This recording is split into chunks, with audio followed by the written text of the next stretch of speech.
de uma tradição ou de uma religião. As ciências da religião, ela vai além desse aspecto, né, desse enfoque doutrinal ou tangenciado por um aspecto religioso. Ele amplia essa discussão por uma base de formação interdisciplinar. Então, um mesmo elemento ele pode ser observado sob o ponto de vista filosófico, sociológico, psicológico e tantas outras interfaces. E sobre o enfoque da ciência, ele trabalha com as evidências, ele trabalha com dados quantitativos e qualitativos para poder se mensurar esse fenômeno religioso, por exemplo.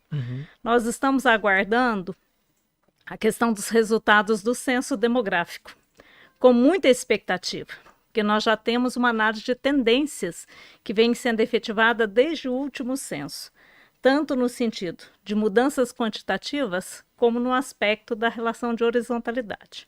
Acho que eu vou dar um exemplo para ficar mais claro. No censo de 2012, numa relação de horizontalidade cruzando dados, era possível identificar que a escolaridade... Desculpa, vamos pegar o censo de 2000 para comparar de 2012. Lá em 2000, cruzando os dados de escolaridade com pertença declarada, nós tínhamos um número maior de pessoas com ascensão na escolarização dentro do espiritismo kardecista.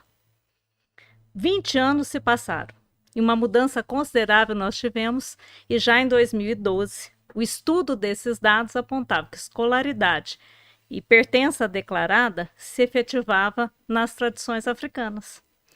Porque esses grupos, né, efetivamente também formaram para os estudos da própria comunidade, dos seus enfoques do fenômeno religioso, a própria questão como direcionamento de pesquisas de mestrado e doutorado. E grande parte delas nas ciências sociais, nas ciências da religião. Então, hoje nós temos, segundo os dados de 2012, que é o último que nós temos em termos religiosos, embora o censo tenha sido de 2010, é que a publicação dos dados religiosos foram 2 anos depois, nós temos, então, uma mudança de configuração nesse cenário. A ciência da religião se dedica a isso. E acredita-se que agora já tem uma especulação? Ah, já temos várias, porque os estudiosos desses campos, nas várias linhas de pesquisa, eles vão delineando esse movimento na forma de estudo. Então, a ciência da religião ela vai estudar esse fenômeno como um todo, com especificidades, mas com interfaces. Então, essa é a grande diferença para a teologia. Saiu do viés, digamos assim, se eu vou estudar teologia e eu vou formar um seminarista, sou um padre, eu vou usar como base principal a Bíblia e estudar teologia de modo geral. Na ciência da religião eu saio desse dogma do cristianismo e vou para um geral. Eu amplio... Claro que eu estou simplificando muito, mas só para ter uma noçãozinha. Eu amplio, mas ao mesmo tempo eu especifico. Porque nos programas de pós-graduação em ciência da religião que nós temos no país, nós temos essas linhas de pesquisa. Então, por exemplo, nós temos linhas de pesquisa só em tradições orientais, asiáticas. Mas na graduação, em tese, não. Seria mais uma especialização. Isso, na graduação e nas graduações que nós temos hoje aprovadas, é claro que você vai ter esse panorama, vamos dizer, vou chamar de panorama, esse panorama geral, né, do fenômeno religioso no mundo que se expressa institucionalizado ou não. E aí nós não podemos esquecer que eu não vou só pelo viés do texto sagrado, né? Eu também vou ter as narrativas orais, que na realidade são narrativas sagradas, porque elas são milenares e elas permanecem nas tradições, né, de geração a geração. E elas são fascinantes, né? Antes, deixa eu só fazer uma pergunta, depois eu deixo você. Você tá doidinho pra perguntar, né? Na verdade, eu queria entrar nessa parte da ciência da religião, de um modo geral, das ciências religiosas, de um modo geral, é o seguinte: há conversa específica em um debate acalorado sobre a existência ou não de Deus? Claro. E eu, particularmente, os melhores livros que eu li sobre Deus são de ateus. É? Não são daqueles que acreditam a sua fé, né, nesse ser. Vamos chamar assim de ser, porque quando você está falando de Deus, você está vinculando essa ideia, né, no singular. Se você for para a ideia do plural, deuses, você já vai mudar um pouquinho o enfoque. Sim. Mas por que os ateus conseguiram trazer... Até é irônico. Por que os ateus conseguiram, teoricamente, constatar mais a presença de Deus, pelo que você está falando, do que quem não é religioso? Porque eu acho que é mais fácil a gente saber o que não do que o que sim. E para saber o que não, a gente tem que ter uma clareza. Então você tem linhas do ateísmo, inclusive, política, filosófica, científica, e aí o rol de argumentações para negar está vinculado a esse campo de saber. Seria mais ou Nossa, menos a existência do mal, digamos assim. Se eu sei que o mal existe, em tese, O bem automaticamente o bem existe. Se você Seria pensar mais na ou menos- dualidade, Seria mais ou menos por aí também. porque você está indo numa linha dual, né? É. E não necessariamente. Se você pega uma tradição em que a dualidade é presença, né, sincrônica para o equilíbrio, não faz sentido eu dizer isso. Muitas e algumas tradições religiosas, essa dualidade, ela é o equilíbrio. É o equilíbrio. O bem e o mal, né? O yin e yang é o próprio exemplo disso, né? É, Forças eu tava opostas, pensando, na verdade, não nesse contrapostas. ateísmo que você ponto de vista comentou. do cristianismo, Também. por exemplo, essa dualidade não seria necessária, porque teoricamente, se eu não me engano, no cristianismo o bem tenta prevalecer sobre o mal, tanto é que tem até a questão Em tese, Jesus retornará. Jesus retornará, o bem prevalecerá. Bom, vocês estão partindo para um ponto de vista teológico, e aí eu posso ir por ele também, né? Porque aí Pode ir por todos. Ah, Você que manda. nós podemos caminhar sobre esse ângulo também. Por exemplo, baseado. Ontem eu assisti, inclusive, um filme de exorcismo. Eu achei que ele ia ser bom, mas não é tão bom assim.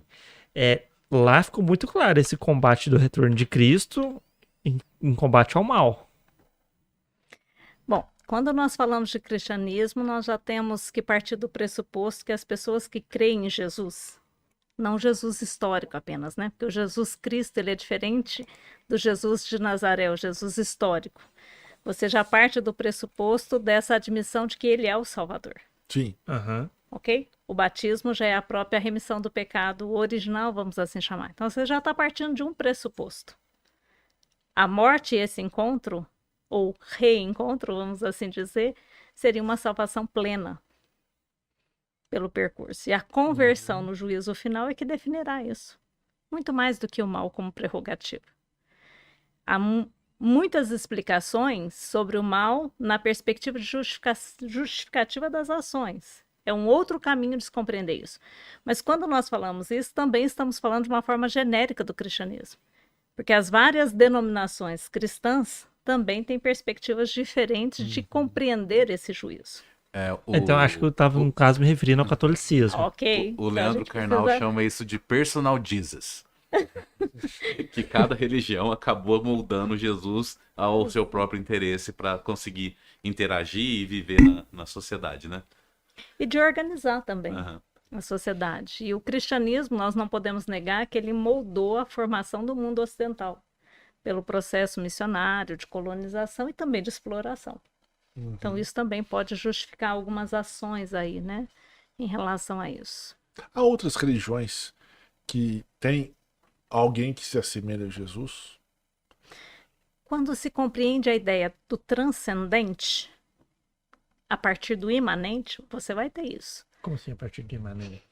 O imanente, Traduz. o imanente seria assim, todo ser limitado que busca a transcendência a partir da própria evolução. E essa evolução ela pode se dar nessa consistência de vida material, né? Vamos compreender aqui no planeta Terra. Vamos chamar assim. Então, se eu estou falando desse imanente no planeta Terra, que busca uma evolução, e aí eu posso ir pela linha evolucionista ou não, mas que busca uma evolução nessa perspectiva de ir além do que ele é hoje, de superação dos limites, ele também pode chegar a esse patamar. Então, você vai ter tradições religiosas, ou diria, religião, que entende Jesus como um espírito de luz, por exemplo. É o espiritismo. Isso, você vai ter uma outra versão que entende Jesus como profeta, como alguém que denunciou ao seu tempo todas as injustiças, mas anuncia Não que eu tô também querendo acertar, mas seria o judaísmo. judaísmo messiânico. Você vai ter no Islã a mesma figura, Jesus é citado como grande profeta. Então você vai tendo perspectivas. Não sabia disso, não. Sim. Interessante. E Maria é a única mulher citada nominalmente como a mãe do profeta Jesus no texto do Alcorão. Olha. Caraca. Porque eu achava que, se não me engano, era... Não é Maomé, não. Maomé é no islamismo. É. Do Islã mesmo, que nós estamos dizendo. Profeta também. Mas no Eu islamismo... sabia que era citado Jesus. Eu não sabia que era citado Sim. Jesus. Porque pra mim se resumia a Jesus figura de Maomé. Não, Que seria o semelhante. não também. Mas no caso. Tá, mas no caso. Nem semelhante, porque são perspectivas diferenciadas. Mas a seu tempo, né? Ah, A figura de Maomé ela é muito posterior a Jesus em termos cronológicos, inclusive. entendi. Muito posterior, seria Sim, século VII. século VII. Caraca. Tá, mas no islamismo existe a questão da transcendência também? Sim, No caso, no há um sentido sentido. sobrenatural. A transcendência, ela não necessariamente ela é sobrenatural, ela é imanente. Se eu pego, por exemplo, o budismo, a ideia de consciência plena, tá ficando muito confuso, gente? Não, tá Tá ficando muito bom. maravilhoso. Tá Porque ficando muito bom. se ficar muito confuso, É eu bom. posso, eu posso É bom, aí depois a traduzir de gente uma outra pega e vai. forma. Não. Então, se eu vou para a ideia do imanente no budismo, você vai ter uma evolução que possibilite a consciência plena, mas é em vida. Então é comum você, inclusive, encontrar dentro dos textos budistas o pressuposto que há mais de 1000 Budas vivos. Claro que é uma metáfora para poder dizer assim, todas as pessoas podem chegar a esse estágio. Uhum. Então é um imanente que se supera dentro da perspectiva de iluminação, de iluminado, para chegar a esse estado. É claro que tem muito esforço envolvido nisso. São exercícios espirituais que fazem o percorrer de um caminho que é chamado caminho do meio, ou caminho óctuplo. Isso não é dado, né? Entendi. Isso é conquistado pelo esforço pessoal de se empreender numa busca de evolução. Caraca. Isso eu não me recordava dessa passagem. Eu tô achando Tá. que o Ciro precisa fazer cultura Verdade, religiosa hein? novamente. Nossa, Na que universidade isso, nós damos Ciro. uma pincelada apenas nisso, né? Foi Bem por isso que eu introdutório. lembro de comentar às vezes a questão de Nirvana, Karma, mas esse da questão do que você comentou agora eu não recordava mesmo. Então, é comum você até ver pessoas que não compreendem muito bem essa questão, dizendo até que o budismo está ligado ao ateísmo. E não é esse o princípio. É porque. Ah, tá. Entendi. Mas porque essa imanência, né, ela se constitui como a base da evolução. Só que tem um detalhe curioso, e particularmente isso difere de outras perspectivas. Não há memória pregressa. Porque a consciência é da vida que se coloca no momento presente. Né? Tanto nas tradições que nós chamamos de hinduísmo, que remontam à Índia antiga, como o próprio budismo, não tem essa perspectiva de memória de vida pregressa. E nem há necessidade de retomá-las. Essa vida pregressa, fala seria reencarnação. Elas são reencarnacionistas, mas elas são da linha do renascimento. Hinduísmo, as tradições que compõem o hinduísmo, que é um conjunto de tradições, né? E do budismo, elas são renascimento, mas estão classificadas dentro de uma perspectiva de reencarnação, de retorno, só que num fluxo contínuo. Diferentemente, por exemplo, do espiritismo, que a reencarnação é missão e escolhas pelo livre-arbítrio, no sentido de que, muitas vezes, as explicações de vidas passadas permitem a compreensão e o fluxo daquilo que se precisa dentro de um processo e dentro de uma missão de evolução. E aí o budismo, o hinduísmo, não. Não. É meio que obrigatório. O Seria renascimento... Porque no espiritismo você tem livre-arbítrio, você pode escolher ou não voltar quando você quiser voltar para aprimoramento. Isso. No budismo e hinduísmo seria meio que, você tem que voltar e pronto. Até que você quebre esse ciclo. Até que você consiga chegar no nirvana. Isso. Seria isso. Só que o nirvana no hinduísmo ele tem uma perspectiva, embora o termo seja o mesmo, o nirvana no budismo ele tem outra perspectiva. Não podemos esquecer que o Siddhartha Gautama, né, aquele que foi considerado iluminado, que chegou ao primeiro estado... Buda, né? Exatamente. Ele, em primeira instância, teve toda uma formação no hinduísmo. Ou seja, puxa muito do que ele Sim. acredita para Então, mas aí o desenvolver ele Nirvana mesmo. seria o estado pleno, não necessariamente você voltaria para cá para se aperfeiçoar. Não, aí seria a quebra mesmo. A quebra do renascimento para esse alcance.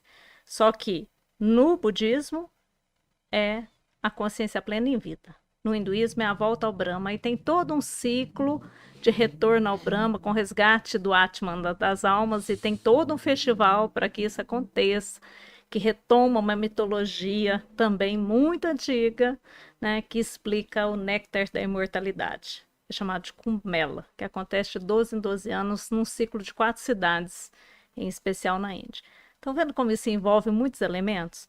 E aí, quando eu falo de mitologia, quando eu falo de festival, eu estou falando de rituais. Quando eu falo de rituais, eu estou falando de símbolos, eu falo do sagrado, que é naquele momento, naqueles dias em que se alinham os astros, né? Dentro de uma concepção astrológica, que no hinduísmo é prerrogativa primordial, você tem a vinda de Brahma. E nesse momento, então, você tem o resgate e a recomposição de uma energia criadora em Brahma. Aí esse é o Nirvana.